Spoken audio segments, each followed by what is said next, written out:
எவ்வளோ சமைக்கிறோங்கிறது முக்கியம் இல்ல. பட் யாருக்காக சமைக்கிறோம் அதுதான் இம்பார்ட்டன்ட். இப்படி தான் நானே என்ன செல்ஃப் மோட்டிவேட் பண்ணி ஒரே ஒருத்திக்காக காலையில 5:15க்கு எந்திரிச்சு சமைச்சுட்ருக்கேன். இன்னைக்கு கர்ட் ரைஸ், பொட்டேட்டோ ஃப்ரை, அப்புறம் பால் அண்ட் ஹனி ஆட் பண்ண மஸ்க் மெலான் ஜூஸ் அவ்வளோதான். அண்ட் மார்னிங் வந்து நிறைய வெஜிடபிள்ஸ் அண்ட் எக் எல்லாமே ஸ்டஃபிங் பண்ணி பிரெட் தான் ரெடி பண்ணியிருந்தேன்.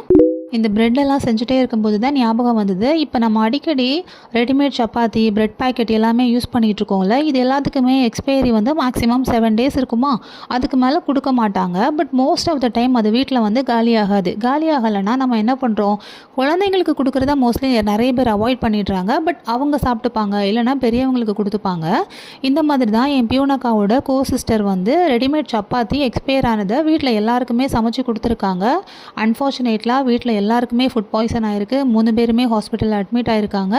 அவங்க பொண்ணு காலேஜ் படிக்கிறா. அவங்க பொண்ணும் ஹஸ்பண்டும் சேஃப் ஆகிட்டாங்க. ஆனால் அந்த ஆண்டி வந்துட்டு இறந்துட்டாங்க. மேபி வேறையும் ஹெல்த் கண்டிஷன்ஸ் இருந்திருக்கலாம். பட் சொல்ல முடியாதுல்ல, நம்மளே ஏன் கொஞ்சம் ரிஸ்க் எடுப்பானே அப்படிங்கிற மாதிரி தான் இருந்தது. பயங்கர சேடாக இருந்தது அந்த நியூஸ் கேட்குறப்போ. ஸோ நானுமே சம்டைம்ஸ் எக்ஸ்பயர் ஆனதெல்லாம் யூஸ் பண்ணியிருக்கேன், எப்படிடா கொட்டுறதுன்னு சொல்லி.